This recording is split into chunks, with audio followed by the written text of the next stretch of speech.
Yo, how's it going everyone? Welcome back to another video. We have a ton of videos coming following the Xbox showcase. It was absolutely amazing. One of the best showcases in a number of years. I don't think I've seen a showcase this much on fire as ever. And of course we had the Phil interview afterwards, which covered a bunch of stuff from the handheld rumors to where the focus is with Xbox and even more Xbox news. So expect a ton of videos covering the games individually as I go through those. But in this video, we're going to be talking about the interview, we're going to be talking about the handheld rumors, the showcase overall, and, just how good of, how high of a buzz it has been now that the curse has been lifted from Xbox. Now, when Phil came out onto the stage, he wanted to, the first thing he wanted to reiterate to the actual Xbox community was that the console is still the focus. Xbox is still, primary for them. Yes, they have ported games to other platforms, but the console is still there and they are still looking to make hardware. They are still looking to push hardware. And as you may have seen, they have two new Xboxes coming out. They are the same power overall, but they have an all digital version of the Series X and they have a limited edition version of the Series X. Now, the limited edition actually looks really nice. It's something we've all been asking for quite some time for them to actually do these limited editions, and they finally started to do it. Of course, you've got some people on the internet already saying, well, why, if you're going to pay $600 for a limited edition console, it's in the name, right? It's in a limited supply, limited edition console. People shouldn't complain about a standard, readily off-the-shelf console for $650. Let that mental gymnastics just work its way in your head. But anyway, now that I've trolled that person enough, his commitment to the Xbox community didn't stop there. Not just at the console refreshes, the console being primary, but he also said games for Xbox will be day one on Game Pass, and you will have the option to buy them if you want to, or you can get them via the sub. He's providing choices, and to him, that's the most important thing. Ryan McCaffrey did ask him about the closed studios, and at the end of the day, he said, we are still a business. We still need to make sure that the financials are in the right place. But as far as Game Pass is concerned, it is in a good place. Now, he did say games will go to other platforms, but the criteria for that was not set. And Ryan didn't ask what the criteria was, which I'm a little disappointed in. Maybe that's because he was maybe that question was ruled out. I don't know. But we still don't really know the criteria 100%. But what was clear is that legacy titles, franchises like Doom, will go to everyone. And one thing Phil stopped short of confirming, but wanted to reassure the Xbox fans, they are always first on any decision they make. And even when it came to Doom, they actually left the decision for that to go to other platforms to the actual studio. So it was actually id Software's decision to put that to other platforms and not a decision by Xbox or Microsoft. Id made that final call and that final decision. And quite honestly, it's a legacy title. It's a legacy franchise.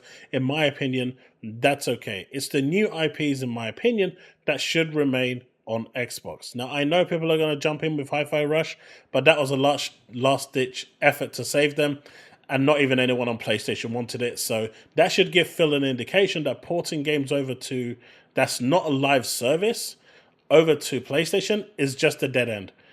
They're not worth it. Now, the conversation came up about console sales, and he said, yes, we've got roughly about 30 million console sales, and the Xbox Series X, as of yesterday in the US, got $100 off, dropping it down to $400. He said that there are more users now than ever before. There's actually more users on the actual console now than there have been ever in Xbox's histories.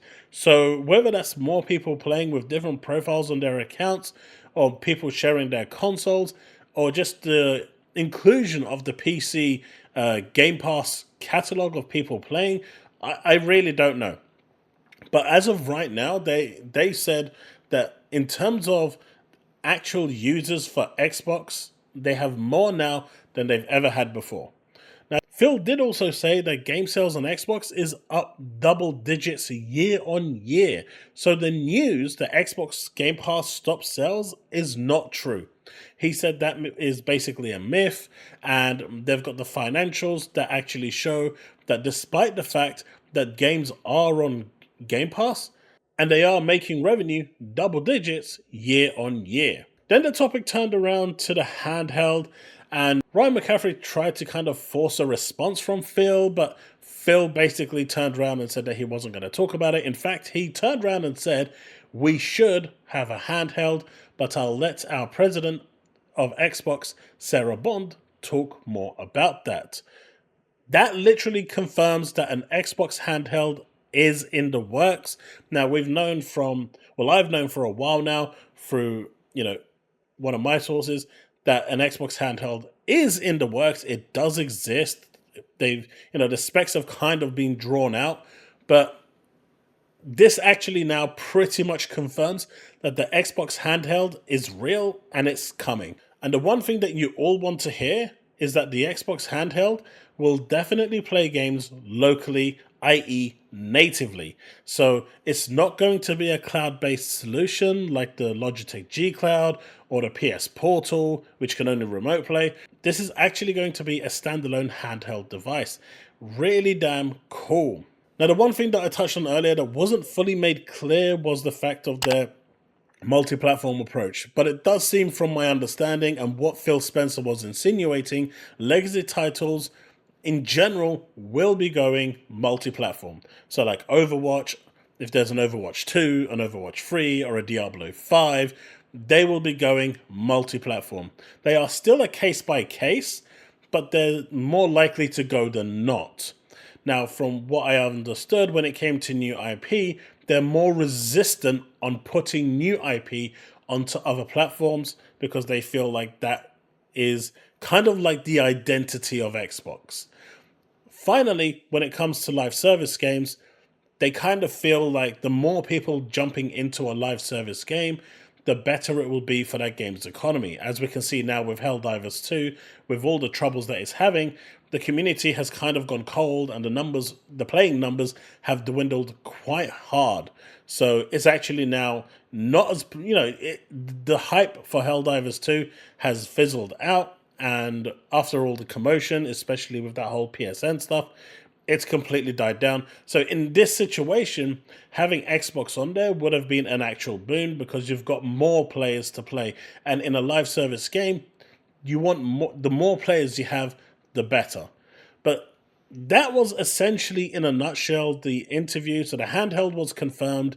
The actual Xbox console is still the priority for them. Consoles for their gamers is still the primary focus. If you're an Xbox user, you will always get day and date every single game, no matter what it is. Call of Duty, anything that's first party on Game Pass. That declaration was again reiterated during the interview. And what can I say? With a showcase like the one they had, it's absolutely phenomenally brilliant. I mean, this showcase was fantastic. It was just mind-blowing. Gears, Perfect Dark, Fable. It was just crazy how many amazing games were shown. Even South of Midnight looked damn good. I had my reservations about that one, but it looked good. You had Atomic, which looks really nice. A good game. And even the indie games actually looked pretty sweet. They showed a total of 30 games, and in upcoming videos, we're going to go through those one by one, and I'm just going to give my thoughts on them and what I think. But if you're asking me which game stole the show, it's a real hard toss-up between Perfect Dark and Gears. Seeing Gears Emergence Day and, Dom coming back, that was emotional. That was truly emotional. That was a real moment right there. And the fact that they had a remixed version of Mad World playing in the background, that was true to Gears of War. They captured the perfect essence. And Perfect Dark just looked absolutely phenomenal. Everything you could possibly want in a Perfect Dark game.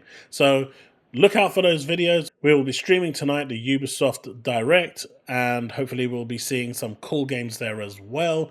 But expect a ton of videos coming over the next few days, and I will see you in the stream tonight. Don't forget to like and subscribe, hit that bell to stay up to date with all content I release, and I will see you in the next one. Remain legend.